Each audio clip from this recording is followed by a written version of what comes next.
Voilà, bonjour, Kamsa Meda. Je pense que le film que vous avez vu est plus parlant que ce que je vais dire.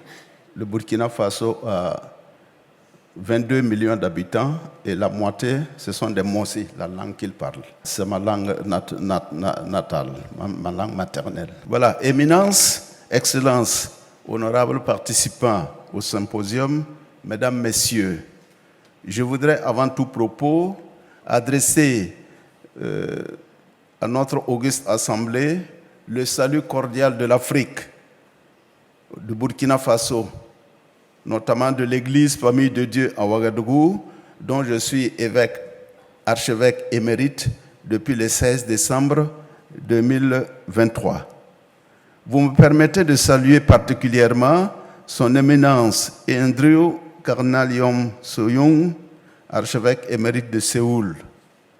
Créés ensemble cardinaux le 22 février 2014 par le pape François, nous sommes restés des amis.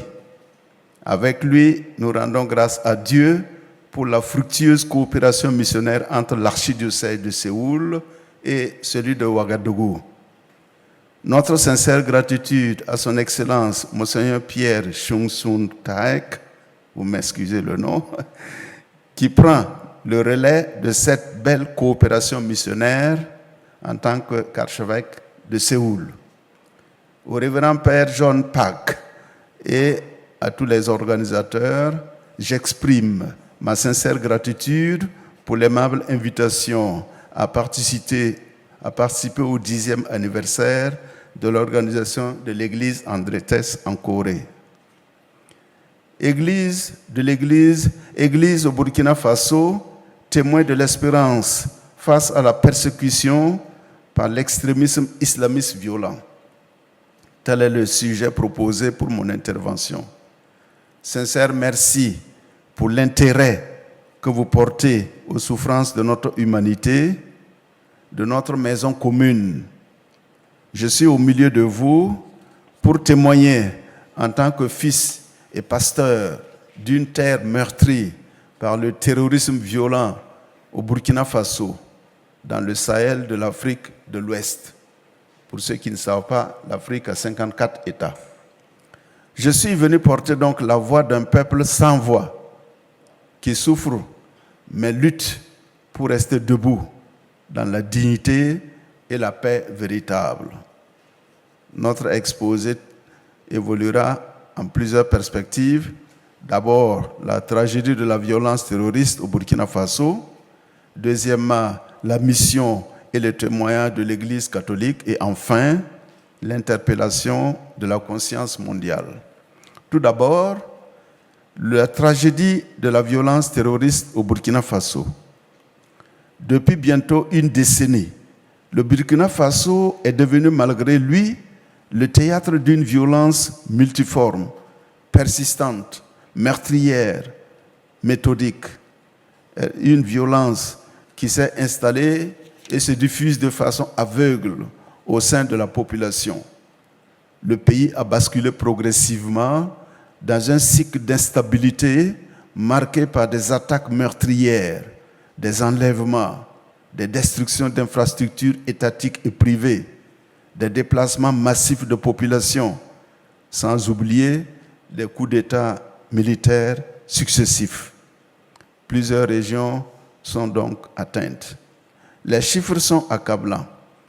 Selon le Haut Commissariat des réfugiés des Nations Unies et les rapports croisés d'ONG, nationales et internationales, en 2024, plus de 8000 personnes ont été tuées dans des attaques ciblées, des affrontements armés ou des assassinats de civils innocentes.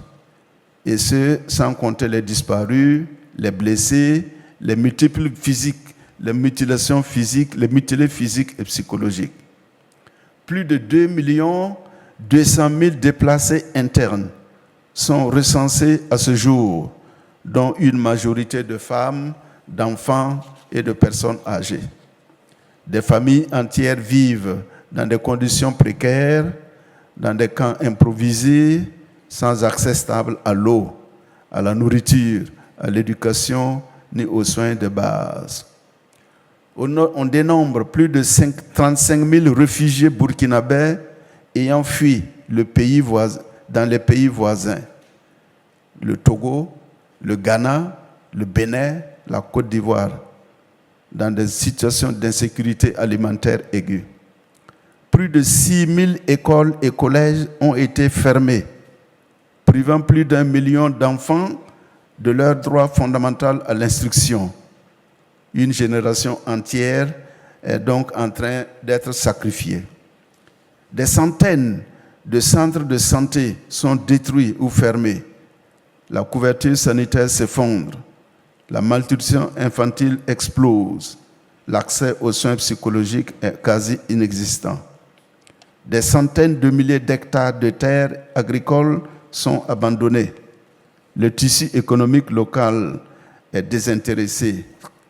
Des marchés, des greniers, des routes sont contrôlées ou minées. En réalité, toutes les communautés sont touchées. Toutes les confessions sont endeuillées. La religion est instrumentalisée à des fins de pouvoir, de contrôle et de terreur. Dans la nation burkinabé, la diversité n'a jamais été synonyme de fragmentation. Les communautés y ont grandi ensemble. Les musulmans, estimés à 60% de la population, les catholiques à 20%, les adeptes de la religion traditionnelle à 15% et les dénominations protestantes 5%. Tous partagent le même espace vital, l'eau des mêmes puits, les rides des mêmes enfants, les douleurs des mêmes épreuves.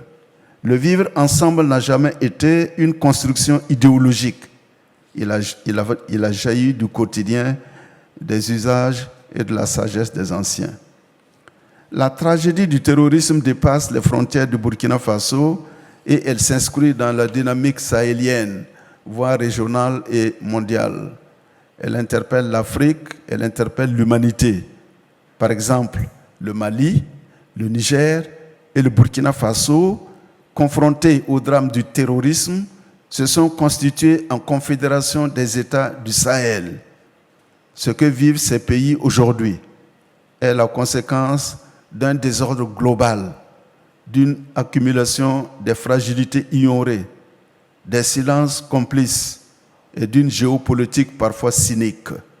Il ne s'agit pas d'une crise ponctuelle, il s'agit d'une crise existentielle, une crise de civilisation, et elle exige une réponse humaine, spirituelle, institutionnelle et morale à la hauteur du drame vécu par les populations. Dans cette perspective, le pape François, dans son encyclique Fratelli Tutti, nous interpelle avec clarté. La souffrance d'un peuple, dit-il, n'est pas une affaire lointaine, mais un appel à retrouver la conscience que nous sommes une communauté mondiale. Fratelli Tutti, numéro 25. J'arrive à la deuxième partie. On peut continuer comme ça? Oui. Très bien. Tout est traduit? Oui. L'Église persécutée, mais fidèle. Mission et témoignage de l'Église. Dans ce contexte de violence, d'insécurité généralisée qui dure de plus de 10 ans, de déplacement massif des populations, de peurs chroniques, l'Église au Burkina Faso n'a pas déserté. Elle n'a pas renoncé à sa mission évangélisatrice. Elle n'a pas choisi le silence ni la fuite. Au contraire, elle s'est enracinée, elle s'est adaptée, elle s'est engagée plus encore au risque de sa propre existence. Oui, des prêtres ont été enlevés et tués, vous avez vu un exemple, des catéchistes et des fidèles assassinés, des églises fermées, des chapelles incendiées, des lieux de prière désertés. Mais l'Église reste là, présente, servante, vivante, priante, souffrante et profondément solidaire avec le peuple. Dans les paroisses rurales, comme dans les quartiers périphériques des grandes villes, les communautés chrétiennes continuent de se rassembler, parfois en plein air, parfois dans la discrétion, parfois sous la menace. Mais elle prie, chante, partage. Elle intercède pour la paix. À la fin de chaque célébration eucharistique, une prière est dite en faveur de la paix. Les religieuses continuent d'enseigner, de soigner, d'écouter. Elles accueillent des femmes déplacées, accompagnent des enfants traumatisés, préparent les repas collectifs dans des écoles de fortune. Leur seule présence est un témoignage. Leur calme est une force. Leur engagement est un baume pour les communautés bouleversées. Les mouvements d'action catholique, les jeunes, la GEC, les scouts, les groupes de prière organisent des collectes de vivres, des activités d'accueil, des groupes de parole pour les personnes déplacées. Ils prient avec les musulmans, ils tendent la main aux non-croyants, ils redonnent un sens à la solidarité dans un temps où tout semble s'effondrer. Dans les diocèses, les paroisses et dans tous les pays, les organisations humaines nationales et internationales font un travail extraordinaire pour soulager les souffrances. Je dois remercier l'Église en détresse pour son appui aux diocèses et aux paroisses. Mon diocèse en a été bénéficiaire. L'Église ne joue pas un rôle extérieur. Elle est à l'intérieur du peuple. Elle vit ses douleurs. Elle parle sa langue. Elle connaît ses blessures. Elle partage son pain. Elle tient la main des veuves. Elle enterre les martyrs. Elle bénit les enfants. Elle prépare les funérailles avec dignité. Elle maintient la foi comme on entretient une flamme au creux de la nuit. Alors, dans une localité, on a tué près de 400 personnes. Alors, dans la nuit du chaos, l'Église Famille de Dieu au Burkina n'a pas quitté son poste. Elle n'a pas fui le feu. Elle reste une sentinelle éveillée, humble, ferme, fidèle à l'appel du Christ. Même persécutée, elle reste debout et solidaire. Et je cite Gaudium et Spes au numéro 1, les joies et les espoirs, les tristesses et les angoisses des hommes d'aujourd'hui sont aussi les joies et les espoirs, les tristesses et les angoisses des disciples du Christ. Et enfin, la dernière partie, une interpellation forte à la conscience mondiale. Chers amis, ce qui se passe aujourd'hui au Burkina Faso ne concerne pas uniquement le Burkina Faso. Ce drame dépasse les frontières. Il interpelle l'humanité. Il questionne le sens même de notre fraternité mondiale. Et il oblige chacun, institutions, gouvernement, peuple, religion, médias, à se positionner avec clarté. Allons-nous continuer à détourner le regard ou allons-nous enfin prendre notre part de responsabilité? Les institutions internationales ont été créées après les grandes guerres mondiales pour protéger les peuples contre les excès de la violence, contre les logiques d'anéantissement, contre les génocides silencieux.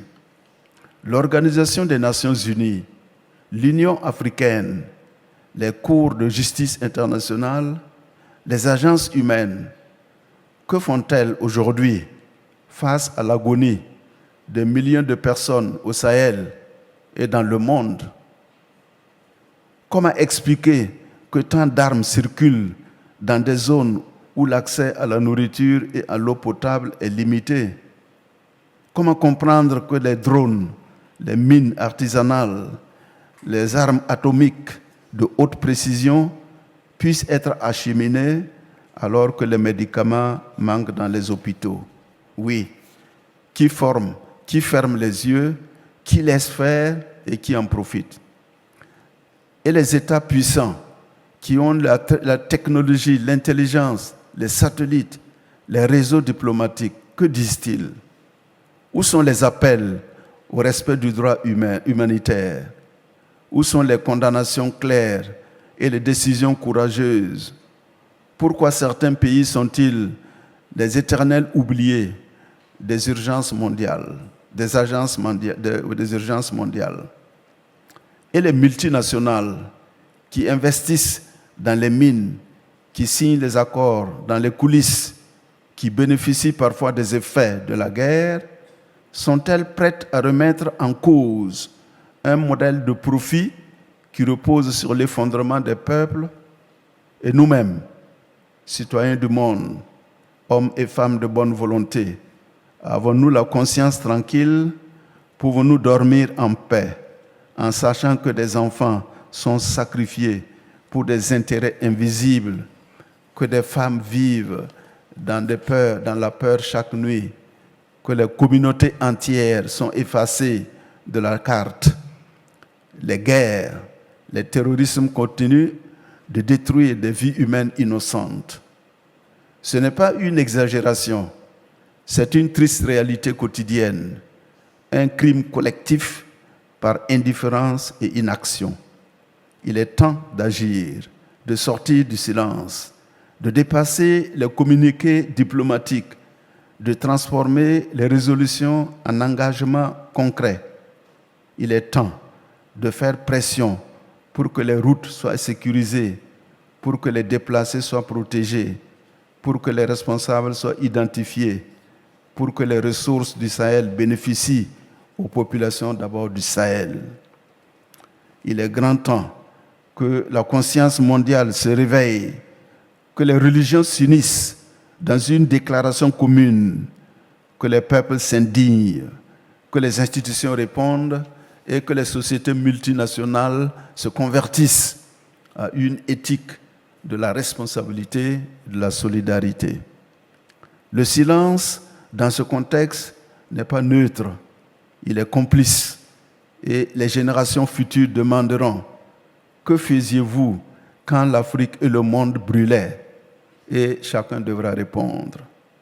Aujourd'hui, au nom de la foi, au nom de la vie, au nom de la dignité humaine, nous disons: ça suffit. Le sang des innocents ne peut plus irriguer l'économie mondiale. Le silence des puissants ne peut plus couvrir le cri des pauvres. Et l'indifférence ne peut plus être la réponse à la souffrance.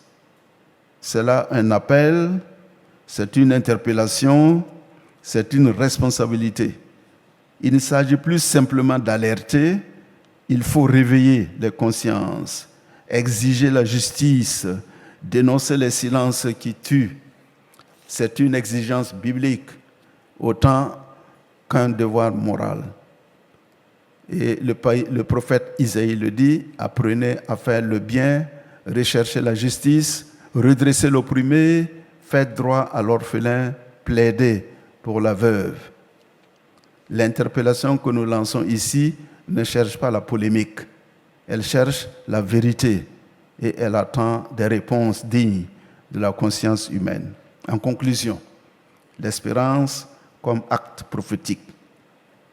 Face à l'extrémisme violent qui ravage les vies des villages et des espoirs, certains pourraient être tentés de conclure que tout est perdu, que l'ombre est trop grande, que la nuit est trop profonde, que l'humanité s'effondre.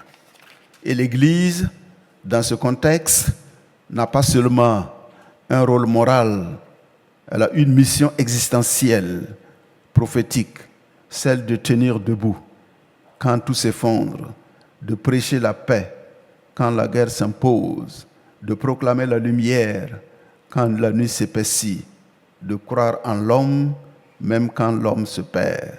C'est pourquoi je conclurai par cette certitude: le chaos n'aura pas le dernier mot. Le mensonge ne triomphera pas de la vérité. La haine ne vaincra pas l'amour. Et le sang versé des innocents deviendra semence d'un avenir meilleur si nous avons le courage de ne pas oublier et de ne pas abandonner, de continuer à rêver, d'abattre les murs de haine et d'intolérance, et de bâtir des ponts de solidarité, fraternité et amour, comme nous le dit le pape Léon XIV. Que chaque homme, chaque femme, chaque institution ici présente entende cet appel, non comme une accusation, mais comme une mission. Le Burkina Faso, l'Afrique et le monde saignent mais espèrent. Saignent, mais espèrent. Le Sahel tremble, mais il prie. L'Afrique souffre, mais elle résiste. Et le pape Benoît XVI nous le rappelle dans son encyclique Spe Salvi, que je cite, « L'espérance chrétienne n'est jamais individuelle. Elle est toujours aussi espérance pour les autres. » Merci à tous pour votre écoute et votre engagement. Puissions-nous rêver ensemble, comme dit Martin Luther King, rêver ensemble et œuvrer constamment pour l'avènement d'un monde meilleur. Que la prière de Marie, reine de la paix, dont le cœur est toujours orienté vers la volonté de Dieu, consolide et affermisse tout effort en faveur de la réconciliation, de la justice et de la paix. Comme ça, Amida.